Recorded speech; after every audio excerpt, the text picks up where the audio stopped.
You how to cut and flatten your clay for the relief sculpture. So I've got my clay out of the package. I ripped my package a bit. If I hadn't have ripped it quite so much, I'd be able to reseal it.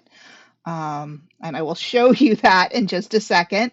But I cut out about half of the clay. See, there's a nifty little plastic tapey thing that you can use to reseal your clay if you don't get clay all over the plastic thing and if you don't rip it completely. But if you're like me and you just destroy it, then you can just put it in a plastic bag to save the other half for next semester.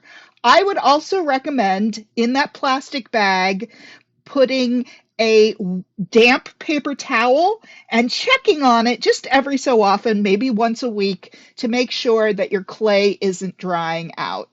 So I'm going to set that to the side, and I've got my block of clay here that I've actually worked a little to make it soft.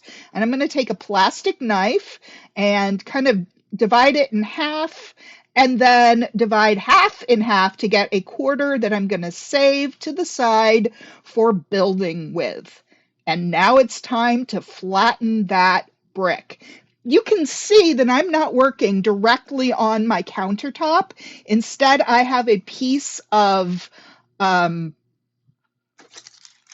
parchment paper, that's what it's called, that I'm working on. And I'm just pressing with my knuckles almost if I'm making pizza dough and pressing it out from the center, trying to make it the size of my sketch.